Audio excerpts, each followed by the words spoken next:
ओम शांति। आज जन्माष्टमी के शुभ दिन पर सभी दर्शकों को हम सब के तरफ से जन्माष्टमी की बहुत बहुत बधाइयाँ हो, बधाइयाँ हो, बधाइयाँ हो।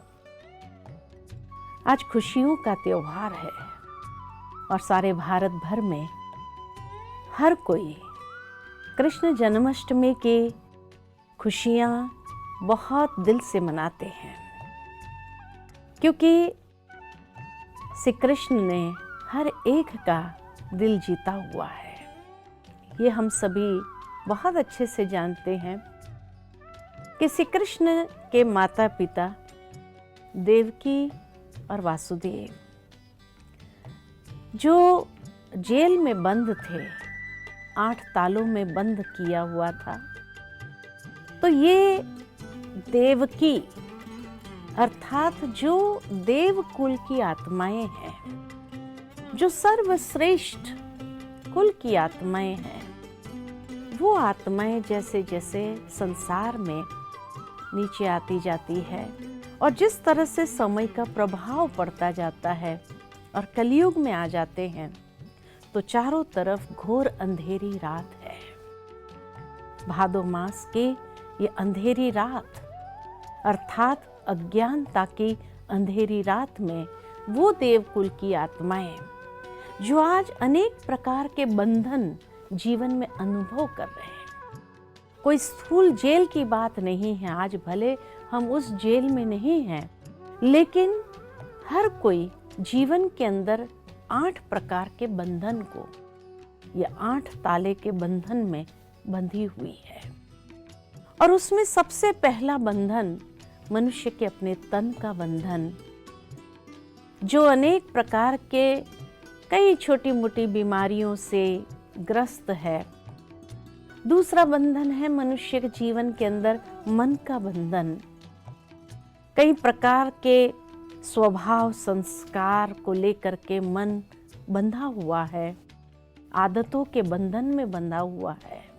तीसरा प्रकार का बंधन है धन का बंधन। किसी के पास बहुत धन है तो भी बंधन महसूस होता है, कम धन है तो भी बंधन महसूस करते हैं। जिस तरह से जीवन व्यतीत करना चाहते हैं वो अपनी महत्वाकांक्षाओं को पूरा नहीं कर पाते हैं, तो बंधन महसूस होता है। चौथा बंधन है जन का बंधन, यानी संबंधों का बंधन। आज संबंध है तो भी मुश्किल, नहीं है तो भी उसकी कमी खलती है, महसूस होती है। 5वां प्रकार का बंधन मनुष्य को है प्रकृति का बंधन। आज बाकी सब कुछ ठीक है, लेकिन कभी सुनामी आ गई, कभी बाढ़ आ गई जिसमें सब कुछ बह गया, नष्ट हो गया, भूकंप आ गया, मनुष्य के पास जो कुछ भी था सब समाप्त हो गया। तो आज प्रकृति भी बंधन वाली बन गई है। छठा बंधन है मनुष्य के सामने, वो है कर्मों का बंधन। हर इंसान अपने कर्मों के बंधन में भी बंधी हुई है और उस कारण से कभी कभी समझ नहीं पाते हैं कि मेरे साथ ही ऐसा क्यों होता है। 7वां प्रकार का बंधन है धर्म का भी बंधन आज बनने लगा है।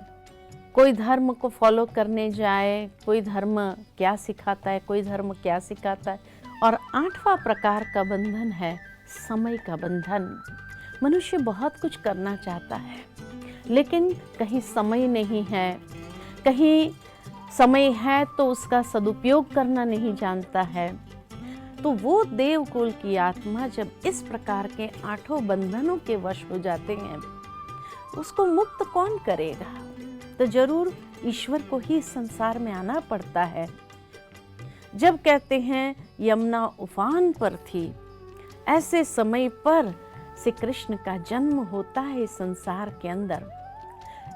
भावार्थ कि जब मनुष्य की भावनाएं इतनी उफान पर होती है, आज मनुष्य जीवन में अगर देखा जाए तो इमोशनल स्टेबिलिटी नहीं है, परंतु जब श्री कृष्ण का जन्म इस संसार में होता है, ऐसे समय पर उसका पैर जब यमुना को टच होता है तो सारा उफान शांत हो जाता है और मार्ग मिल जाता है। तो क्यों नहीं हम भी उस श्री कृष्ण की दुनिया में चलने के लिए तैयारी करें। कौन सी तैयारी करेंगे? श्री कृष्ण के अंदर अगर देखो तो श्री कृष्ण नाम ही है कि आकृष्ट मूरत। उनके अंदर इतना आकर्षण था, हर कोई आकर्षित हो जाता था। बच्चे भी आकर्षित हो जाते थे, बड़े भी आकर्षित हो जाते थे, कोई लूले लंगड़े होते वो भी आकर्षित हो जाते, हर कोई समय बिताना चाहते। तो वो आकर्षण किस चीज़ का था? आकर्षण उनके अंदर जो था पवित्रता का आकर्षण था।